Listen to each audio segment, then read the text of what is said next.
Friends, welcome to Shalu's kitchen. இன்றைக்கி நாம் Thaipusam vlog தான் பார்க்க போகிறோம். காலையிலே குளிச்சுட்டு நம்மளுடைய குட்டி முருகருக்கு விளக்கெல்லாம் ஏற்றி நெய்வேத்தியம்லாம் செஞ்சுட்டு நாங்கள் கோயிலுக்கு தான் கிளம்ப போகிறோம். கோயிலுக்கு கிளம்புறதுக்கு முன்னாடி நான் பால் குடம் எடுக்க போகிறேன். அதுக்காக நேற்றே நான் இந்த குடத்தை வாங்கிட்டேன். என் பையன் காவடி எடுக்கிறதால இந்த 2 வாளி தான் வாங்கியிருந்தோம். ஒன்றுத்தில் தேனும் ஒன்றுத்தில் பாலும் நம்ம எடுத்துகிட்டு போகலாம் அப்படின்றதுக்காக எல்லாமே வாங்கிட்டேன். இதில் ஒரு இன்சிடெண்ட் நடந்தது, அது உங்ககிட்ட ஷேர் பண்ணுறேன். தைப்பூசம் அதுமாக காலையிலே கிளம்பி போயிட்டுருக்கும்போது பால் வாங்கலாம். ஏன்னா எங்கள் வீட்டுக்கார் சொல்லியிருந்தார், பேக்கெட் பால் எதுவுமே வாங்கி ஊற்றாதீங்க, ஃப்ரெஷ்ஷாக கிடைக்கிற ஆவின்லேயோ இல்லைனா இந்த பண்ணையிலையோ கிடைக்கிற பால் யூஸ் பண்ணுங்கள் அப்படின்ற மாதிரி சொல்லியிருந்தார். போகிற வழியெல்லாம் பார்க்குறேன், அவ்வளோ டிமாண்ட் அன்றைக்கி பார்த்து. டைம் வேறு ஆகிட்டே இருந்தது. ஐயோ முருகா, எப்படியாச்சும் நான் பால் வாங்கிட்டு பால் குடம் எடுக்கணும் அப்படின்றதுக்காக நானும் தேடிட்டே இருக்கேன். திடீர்னு பார்த்திங்கன்னா ஒரு கடையில் வேறு ஒரு விசேஷத்துக்காக அவங்க பால் சொல்லியிருந்தாங்க. பட் நம்ம கோயிலுக்காக அந்த பாலை கொடுத்துட்டார் அவர். எனக்கு 1 லிட்டர் போதும்னே, ஆனால் எனக்கு 3 லிட்டர் கிடச்சிது. இது மிகப்பெரிய அதிசயம்தான் நான் நினைப்பேன். முருகர்கிட்ட கொஞ்சமாக நம்ம அன்பு காமிச்சா அவர் அதிகமாக கொடுப்பாருன்றதுக்கு இது ஒரு எடுத்துக்காட்டாக இருக்கும். அதுக்கப்புறம் பார்த்திங்கன்னா ஃபஸ்ட்டு கோயிலேருந்து காவடி, அப்புறம் அவங்க பூஜை பண்ண வேண்டிய பொருளெல்லாம் எடுத்துக்கிட்டு கோயிலுக்கு பக்கத்தில் இருக்கிற குளக்கரைக்கு தான் போயிருந்தாங்க. ஃபஸ்ட்டு காவடி பூஜை தான் ஃபஸ்ட்டு பண்ணுவாங்களாம். அதுக்கப்புறம் தான் பால் குடம் வச்சு பூஜை பண்ணுவாங்க அப்படிங்கிற மாதிரி சொல்லியிருந்தாங்க. நான் பால் குடம் எடுக்கிறேன்றதால நான் முன்னாடியே குளக்கரையில் போய் வெயிட் பண்ணிகிட்டு இருந்தேன். என் பையன் காவடி எடுத்துக்கிட்டு அதுக்கப்புறம் குளக்கரைக்கு வந்தாங்க. எல்லோரும் வந்ததுக்கப்புறம் ஃபஸ்ட்டு காவடி தான் பூஜை பண்ணுறதுக்கு எல்லாமே ரெடி பண்ணாங்க. இன்றைக்கி பார்த்திங்கன்னா முருகப்பெருமான் தன்னுடைய தாய் கையில் இருந்து வேல் வாங்கினதா சொல்கிறாங்க. அதனால தான் இன்றைக்கி தைப்பூசத்தை கொண்டாடுறாங்க. ஸோ அந்த வேலுக்கு தான் முதல் பூஜை நடக்கணும். இன்றைக்கி பார்த்து எல்லாருமே வேலுக்கு பூஜை பண்ணும்போது அந்த முழுமையான பலன் கிடைக்கும் அப்படிங்கிற மாதிரி சொல்லிகிட்டு இருந்தாங்க. அதனால் அந்த இடத்துல பார்த்திங்கன்னா வேலை பூமியில் பொருத்திட்டு அதுக்கப்புறம் வேலுக்கு தான் ஃபஸ்ட்டு எல்லா விதமான அபிஷேகங்களும் பண்ணாங்க. தயிர், பால், அதுக்கப்புறம் சந்தன அபிஷேகம் அப்படின்னு எல்லாமே பண்ணாங்க. ஒரு பெரிய வேல் எடுத்துகிட்டு காவடியில் வச்சுருந்தாங்க. அந்த வேலை தான் ஒரு பக்தர் அழகு குத்திக்கிறதுக்காக அங்கே வச்சுருந்தாங்க. அப்புறம் பக்கத்தில் பார்த்திங்கன்னா கலசம் ரெடி பண்ணிகிட்டு இருந்தாங்க. அதுக்கு தான் வேப்பிலை எல்லாமே அந்த கலசத்துக்குள்ளே வச்சு ஃபுல்லாக நூல் சுற்றி கலசமும் ஒரு சைடு ரெடி பண்ணிகிட்டு இருந்தாங்க. நாங்கள் பால் குடம்லாம் எடுத்துகிட்டு லைனாக பூஜை பண்ணுற இடத்துல வச்சுட்டோம். இதுக்கப்புறம் பார்த்திங்கன்னா வேலுக்கு பூஜைகள்லாம் ஸ்டார்ட் பண்ணி செஞ்சிட்டு இருந்தாங்க. ஒன்று ஒன்றா நீங்கள் வீடியோவில் பார்த்துட்டு வாங்க.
எத்தனாயிரம்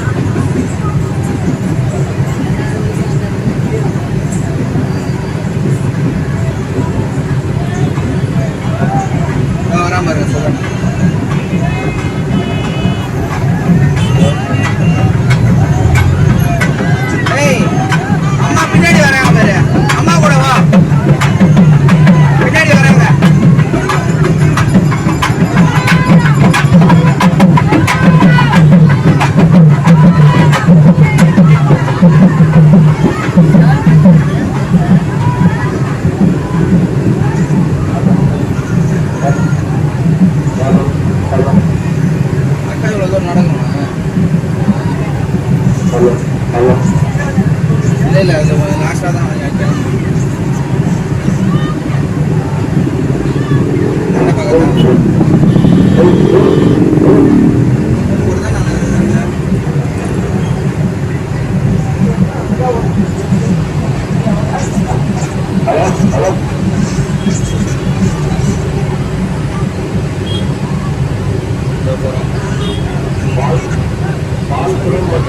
போதும்டா அவங்கள எடுத்து. அதுக்கப்புறம் பார்த்திங்கன்னா சாமியெல்லாம் கும்பிட்டுட்டு ரொம்பவே திருப்தியாக இருந்துச்சு இன்றைக்கி தைப்பூசத்தில். வரும்போதே பார்த்திங்கன்னா முருகர் வந்து வள்ளி தேவயானியோட வீதி உலா வந்திருந்தார். அப்படியே நின்று சாமி கும்பிட்டுட்டு அங்கே வீட்டுக்கு கிளம்பிட்டோம். பார்க்குறதுக்கு ரொம்ப அழகாக இருந்தாங்க. இந்த வீடியோ கண்டிப்பாக உங்களுக்கு பிடிச்சிருக்கும்னு நம்புகிறேன். இந்த தைப்பூசத்தில் முருகப்பெருமானுடைய அருள் எல்லாருக்கும் கிடைக்கணும்னு ஆண்டவனை வேண்டிக்கிறேன். இந்த வீடியோ பிடிச்சிருந்தா லைக் பண்ணுங்கள், ஷேர் பண்ணுங்கள், சப்ஸ்கிரைப் பண்ணுங்கள். பெல் பட்டனை கிளிக் பண்ணி ஆல் என்ற நோட்டிஃபிகேஷனை கிளிக் பண்ணிக்கோங்க. தேங்க்ஸ் ஃபார் வாட்சிங்.